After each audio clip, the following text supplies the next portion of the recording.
নমস্কাৰ পোনপ্ৰথমতে সকলোকে স্বাগতম জনাইছোঁ যিহেতু বিএড এন্ট্ৰেন্স সমাগত সেয়েহে মোৰ লগৰ বহুতে মোক সুধি আছে যে গুৱাহাটী ইউনিভাৰ্চিটিৰ বিএড এন্ট্ৰেন্স পৰীক্ষা কোনবোৰ বিষয় আমি পঢ়িব লাগিব বা পৰীক্ষা পেটাৰ্ণটো কেনেকুৱা হয় সেইকাৰণে মই আপোনালোকৰ সুবিধা হোৱাকৈ এটি ভিডিঅ'তে সকলোখিনি তথ্য দিবলৈ চেষ্টা কৰিম যিহেতু মই দুবাৰকৈ গুৱাহাটী ইউনিভাৰ্চিটি আৰু বড়োলেণ্ড ইউনিভাৰ্চিটিৰ যিটো বিএড এন্ট্ৰেন্স হয় ক্লিয়াৰ কৰিবলৈ সক্ষম হৈছিলোঁ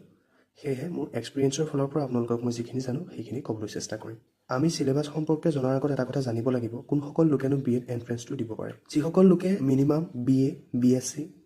বিকম এইসমূহ ডিগ্ৰী পাছ কৰিছে তেওঁলোকে বিএড এন্ট্ৰেন্স দিব পাৰিব তাতকৈ তলৰ কোৱালিফিকেশ্যন থাকিলে বিএড এন্ট্ৰেন্স দিব নোৱাৰিব এই পৰীক্ষাৰ সিলেবাসসমূহ এনেধৰণৰ এই পৰীক্ষাত 4টা সেকশ্যন থাকে ABCD ৰূপে 4টা সেকশ্যন থাকে প্ৰথম সেকশ্যনত থাকে জেনেৰেল ইংলিছ সেকেন্ড সেকশ্যনত থাকে জেনেৰেল নলেজ থাৰ্ড সেকশ্যনত ৰিজনিং আৰু নিউমেৰিকেল এবিলিটি থাকে আৰু 4 নম্বৰ সেকশ্যনটোত থাকে কাৰেণ্ট ইণ্ডিয়ান এডুকেশ্যনৰ ওপৰত ইয়াৰে A B আৰু C তিনিওটা সেকশ্যনৰ পৰা 120 নম্বৰকৈ আহে আৰু যিটো D number section current Indian education তাৰ পৰা 40 নম্বৰ গোটেইকেইটা মিলাই সৰ্বমুঠ 400 নম্বৰৰ প্ৰশ্ন আহে আমি 2 ঘণ্টাৰ ভিতৰত 400 নম্বৰৰ প্ৰশ্ন সম্পূৰ্ণ কৰিব লাগিব প্ৰতিটো শুদ্ধ উত্তৰৰ বাবে আমি 4 মাৰ্ককৈ পাম আৰু প্ৰত্যেকটো ভুল উত্তৰৰ বাবে আমি 1 নম্বৰ হেৰুৱাম এতিয়া আমি জানো আহক জেনেৰেল ইংলিছৰ 120 নম্বৰ যে আহিব সেই 120 নম্বৰৰ বাবে আমি কি পঢ়িব লাগিব আমি আগতে স্কুলত পঢ়ি অহা বিভিন্ন বিষয়সমূহৰ ওপৰতে ইয়াত কুৱেশ্যন সুধিব অলপ খালি টাফ হয় প্ৰশ্নবোৰ আমাৰ টপিকসমূহ হৈছে vocabulary tense voice narration preposition correction of sentences reading comprehension এইকেইটাৰ ওপৰতে বিশেষকৈ প্ৰশ্ন অহা দেখিবলৈ পোৱা যায় গুৱাহাটী ইউনিভাৰ্চিটি বিএড এন্ট্ৰেন্সত গ্ৰামাৰ সেকশ্যনৰ পৰা অৰ্থাৎ জেনেৰেল ইংলিছ সেকশ্যনৰ পৰা তাৰপিছত সেকশ্যন বিত আহে জেনেৰেল এৱাৰনেছ বা জেনেৰেল নলেজৰ ওপৰত আহে ইয়াত আহিব Indian history Indian polity general science current এফেয়াৰ্ছৰ পৰা যথেষ্ট প্ৰশ্ন আহে ইয়াৰ আগৰবাৰৰ লগতে তাৰ আগৰবাৰ যথেষ্ট প্ৰশ্ন কাৰেণ্ট এফেয়াৰ্ছৰ ওপৰত অহা দেখিবলৈ পোৱা গৈছে আপোনালোকে এই টপিককেইটা ভালকৈ চাব আৰু ইয়াত যিটো কৈছে ইণ্ডিয়ান হিষ্ট্ৰী ইয়াৰ লগতে আসাম হিষ্ট্ৰীটো আপোনালোকৰ বাবে যথেষ্ট গুৰুত্বপূৰ্ণ হ'ব ইণ্ডিয়ান পলিটিটো যথেষ্ট গুৰুত্বপূৰ্ণ ইয়াৰ লগতে ইকনমিক্সৰ 2-এটা কুৱেশ্যন অহা দেখিবলৈ পোৱা যায় সেকশ্যন চিট আছিলে আমাৰ ৰিজনিং আৰু নিউমেৰিকেল এবিলিটি এই ৰিজনিং আৰু মেথছৰ পৰা যথেষ্ট কুৱেশ্যন অহা দেখিবলৈ পোৱা যায় যিসমূহ কুৱেশ্যন আহে মেথছৰ সেই মেথছৰ কুৱেশ্যনখিনি 9 to 12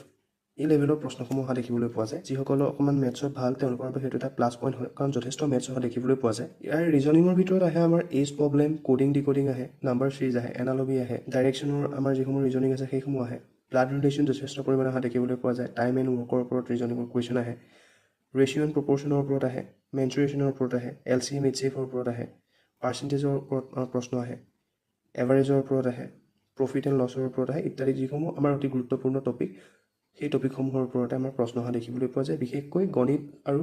ৰিজনিঙৰ প্ৰশ্ন যথেষ্ট পৰিমাণে থকা দেখিবলৈ পোৱা যায় সেকশ্যন ডিত আছিলে আমাৰ current Indian education issues and পলিচিৰ ওপৰত আমাৰ আহে 40 নম্বৰ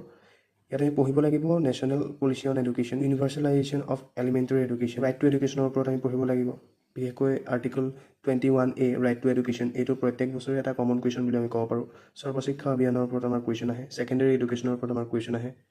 ৰাষ্ট্ৰীয় মাধ্যমিক শিক্ষা অভিযানৰ ওপৰত আমাৰ কুৱেশ্যন অহা দেখিবলৈ পোৱা যায় যিহেতু আৰু 2-3 মাহৰ পিছতে আমাৰ এই বিএড এন্ট্ৰেন্সসমূহ অনুষ্ঠিত হোৱা দেখিবলৈ পোৱা যাব সেয়েহে আপোনালোকে যদি এতিয়াৰ পৰাও প্ৰিপেৰেশ্যন ভালকৈ কৰে আপোনালোকে নিশ্চিতভাৱে পৰীক্ষাটোত সফলভাৱে উত্তীৰ্ণ হ'বলৈ সক্ষম হ'ব আৰু কোনোৱে মোক কিতাপৰ কথা সুধিছিলে আচলতে এনেকুৱা স্পেচিফিক কিতাপ তেনেকৈ ক'বলৈ টান 2-এখন কিতাপ আছে যদিও সেই তথ্যসমূহ আমাৰ বাবে মানে যথেষ্ট নহয় তাৰ বিপৰীতে আপোনালোকে যদি পঢ়িম বুলি ভাবিছে বিএড এন্ট্ৰেন্সৰ কাৰণে আপোনালোকে লুচেণ্ট যিকেইখন চাব পাৰে Indian history Indian polity economics ইত্যাদি বিষয়সমূহৰ কাৰণে ধুনীয়াকৈ চাব পাৰে পলিটিৰ কাৰণে এখন বিশদভাৱে চাওঁ বুলি ভাবিলে আপোনালোকে চাব পাৰে লক্ষ্মীকান্তৰ যিখন পলিটি ইণ্ডিয়ান পলিটি সেইখন চাব পাৰে আপোনালোকে আৰু আসামৰ টপিকসমূহ কৰিবৰ কাৰণে আপোনালোকে চলেন বৈশ্যৰ যিখন আসাম জিকে কিতাপ আছে সেইখন পঢ়িব পাৰে তাৰোপৰি আপোনালোকে আসামীয়াৰ বুক পঢ়িব পাৰে আৰু যিসমূহ এডুকেশ্যনৰ বিষয় আছে যিসমূহ কাৰেণ্ট ইণ্ডিয়ান এডুকেশ্যন পলিচিৰ ওপৰত আমাক যথেষ্ট কুৱেশ্যন অহা দেখিবলৈ পোৱা যায় যিহেতু আমাৰ বিএড বিষয়টোৱেই হৈছে এটা এডুকেশ্যনৰ বস্তু সেয়েহে আপোনালোকে এই টপিকসমূহ ভালকৈ চোৱাটো অতি দৰকাৰ ৰাইট টু এডুকেশ্যনৰ ওপৰত যথেষ্ট কুৱেশ্যন অহা দেখিবলৈ পোৱা যায় আপোনালোকৰ পৰীক্ষাসমূহত এন্ট্ৰেন্সত আৰু শিক্ষাৰ লগত জড়িত যিসমূহ আৰ্টিকল আছে সেই আৰ্টিকলখিনি ভালকৈ চাব সেইসমূহ আপোনালোকক পৰীক্ষাত যথেষ্ট সহায় কৰিব